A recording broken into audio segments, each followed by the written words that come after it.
ልጁንም እስካሁን ጠብቀህ እዚህ ደረጃ ያደረስክ አምላክ አሁንም ክብር፣ ምስጋና፣ ውዳሴ ለአንተ እናቀርብልሃለን። አሁን እንግዲህ ከዛሬ እንዳደረስከው ሁሉ ወደፊትም ጥበቃ፣ የአባትነት ፍቅርህ፣ እንክብካቤ እንዳይለየው እንለምንሃለን። ክብርና ምስጋና ለተቀደሰው ስም ይሁን ዛሬም ዘወትርም ለዘላለሙ አሜን። ክቡር መላከ ሰላም ቆሞስ አባ ሀጎስ በሀገረ ስብከታችን የሊቃውንት ጉባኤ አባል ናቸው። ካህናት አባቶች እዚህ ያላችሁ እና ዛሬ የዚህ የደስታ ምክንያት የሆንከን ናሆም ነው ስሙን ያላችሁ ወንድማችን ወጣት ናሆም እና ደግሞ ቤተሰቦች፣ ወላጆች እንዲሁም ደግሞ የዚህ ደስታ ተካፋይ የሆናችሁ ኢትዮጵያውያን ወገኖቻችን እግዚአብሔር ቸር አምላክ ነው። ቸርነቱን ሁልጊዜ ምስጋና ነው የምናቀርበው። ሁላችን ከእግዚአብሔር ስለተቀበል ስለተደረገልን ስለ ሰዓቱ፣ ስለዚህ ደቂቃ፣ ስለዚህ ሰዓት እግዚአብሔርን እናመሰግናለን። ስለሚያስፈልገን ስለ ወደፊት ዕድላችን፣ ስለ ሁለንተናችን ደግሞ ስለሚያስፈልገን ነገር እንለምናለን። ለምናመሰገን በአንድ ላይ ሆነን በሰላምታ ልውውጥ እግዚአብሔርን እናመሰግናለን። እንደምን አላችሁ? እንደምን አላችሁ? እንደምን ከረማችሁ? እንደሚመስለኝ ዛሬ አሁን እንግዲህ ከነገ በኋላ የትንሣኤው ጊዜ ማብቃቱ ነው።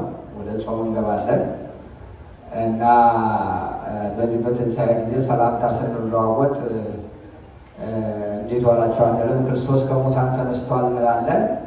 ደግሞ ተቀባዮቹ አዎ በእውነት ተነስቷል ትላላችሁ። እንደገና ይህንን ለመጨረሻ ጊዜ ምናልባት ነገ ካልተገናኘን ዛሬ ይህንን ሰላም ተሰጣችኋለሁ። ክርስቶስ ከሙታን ተነስቷል፣ አዎ በእውነት ተነስቷል ትላላችሁ እናንተ። ክርስቶስ ከሙታን ተነስቷል። እንደገና ክርስቶስ ከሙታን ተነስቷል፣ አዎ በእውነት ተነስቷል። እግዚአብሔር የተመሰገነ ይሁን። እንግዲህ እንዳጋጣሚ እኔ እራት ሳይጀመር ለመምጣት ነበር ትኬት የገዛሁት። እንግዲህ አየርን መቆጣጠር ስለማይቻል የአየር ችግር ስለነበረ ነው መሰል አውሮፕላን ውስጥ 3 ሰዓት ተቀምጬ አሁን እንግዲህ እዚህ ደረስኩ ማለት ነው። ስለዚህ እናንተም ደክሟችኋል፣ እኔም ደክሜያለሁ። ግን አንዳንድ ነገር ማለት እፈልጋለሁ። በመጀመሪያ ወላጆች ወንድሜ ኃይለ መለኮትና እንዲሁም ወላጅ እናት እና ወዳጆች ሁላችሁ እንኳን ደስ ያላችሁ። መቼም በዚህ ዘመን እንግዲህ እኛ መነኮሳት ልጅ አልወለድንም፣ ግን የሁላችሁ ልጆች ደግሞ ልጆቻችን ናቸው። ኦርቶዶክሳውያን ኢትዮጵያውያን ልጆች ሲያድጉ አንዳንድ ጊዜ የእናንተን ያህል ባይሆንም በምንደሰተው ልክ እንደሰታለን። አንድ ጋዜጠኛ ልጅ የጋዜጠኛ ልጅ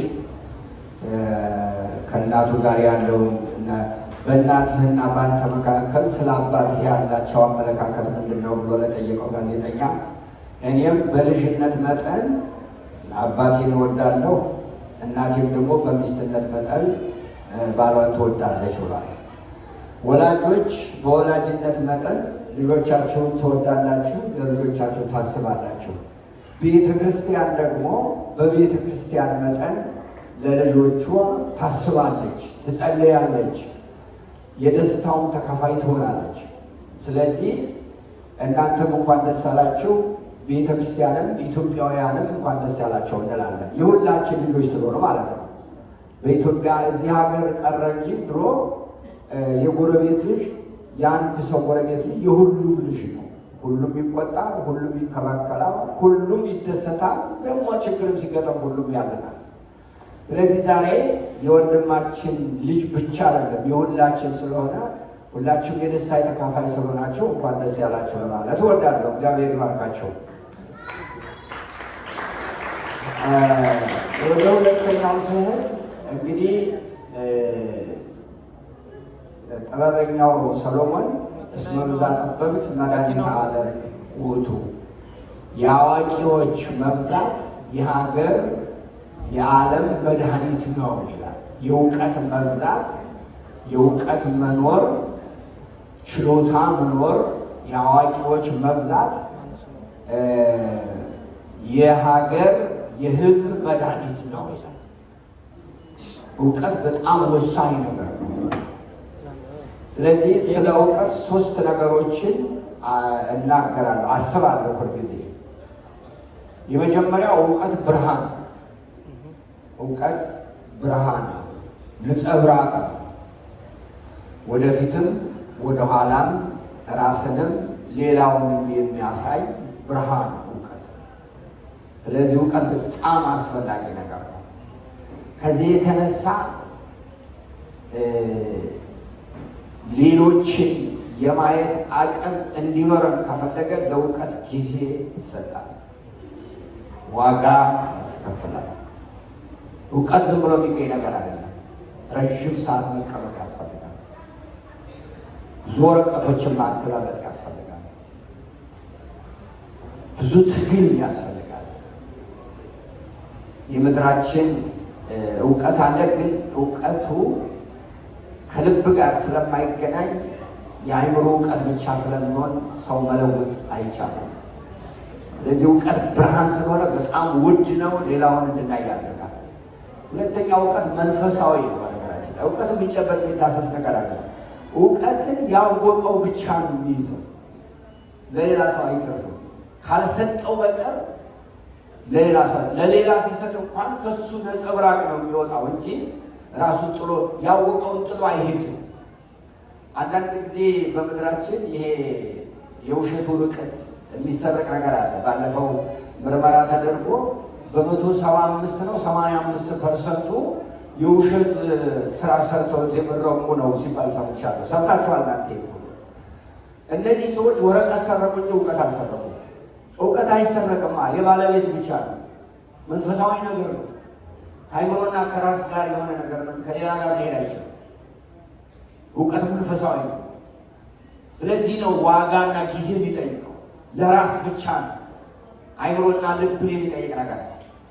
ስለዚህ ይሄ በጣም ትልቅ ነገር ስለሆነ እንደገና ይሄ አንደኛው የእውቀት። ሶስተኛውና የመጨረሻው እውቀት አያልቅም። እውቀት አያልቅም። ፕሮግራም ነው የሚያልቀው። የተወሰኑ ፕሮግራም የሚጨርሱ ሰዎች ይኖራሉ። ስም ልሰበብ ትችላላቸው። ኢንጂነር፣ ዶክተር፣ ዋቴቨር ጥሩት።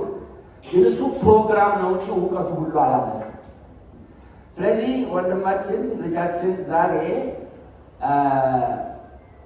ወደ እውቀት ለመሄድ ወደ ከፍተኛ እውቀት ለመሄድ ጨረሰ አይደለም የምንለው። ትምህርት ለመጀመር የተመቻቸ ዕድል አገኙ ነው የምንለው። 12ኛ ክፍል እነሱ ነው። እዚህ ያለፈ ነገር አለ። ስለዚህ ገና አሁን ትምህርት ለመጀመር ወደዚህ ይሄ የአእምሮ ብቃት ያለው ትምህርት ለመጀመር ዩኒቨርሳል እናንተ ዓለም አቀፋዊነት ጥናት ለማጥናት መሰረት የሚሆን መደላድል አግኝተሃል ማለት ነው። እንዳላለቀ አያልቅም። ትምህርት አያልቅም። የፈለገ ቢሆን ትምህርት አያልቅም። ለዚህ ነው አዋቂዎች የሚወዙ ትምህርት ስለማያልቅም። እውቀት አያልቅም። ብንለው አያልቅም። ከዚህ የተነሳ ህይወት ትምህርት ቤት ነው። የሰማችሁ ነው። ህይወት ትምህርት ቤት ነው። ሰው ሞተ የሚባለው መማር ያቆመለት ነው። ሁላችን እንማራለን። ሁላችን ትምህርት ቤት ነን። ህይወት ትምህርት ቤት ነው። ኑሮ ትምህርት ቤት ነው። ወረቀት ማገላበጥ ትምህርት ቤት ነው። ስለዚህ ልጃችን ዛሬ ወደ ዋና ትምህርት ለመሄድ የጀመርክበት ስለሆነ ሁላችሁም አጨብጭቡለት በደንብ አድርጋችሁ። አሁን ይሄ ጭብጫቦ ምንድን ነው የሚመሰርተው? ወደ ዋናው ትምህርት ለመሄድ በርታ ማለት ነው። የበርታ ነው የመጨረሻ ላይ አይዞህ በርታ አለን ማለት ነው። እንደገና አጨብጭቡለት ወደ ዋናው ለመሄድ።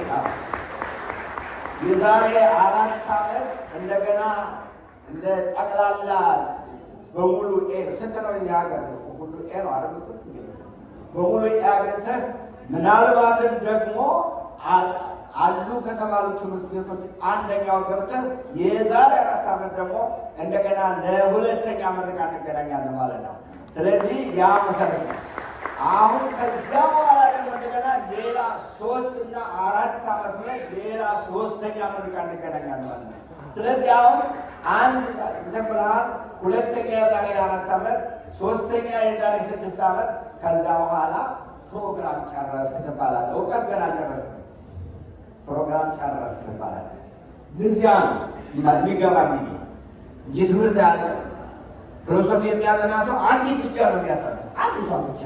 ቴዎሎጂ የሚያጠና ሰው አንዲት ብቻ ነው፣ በአንዲት ብቻ ወረቀት ሰርቶ ፕሮግራም ጨረሰ ተብሎ ይሄን የምጠሩ ስም ይሰጠዋል።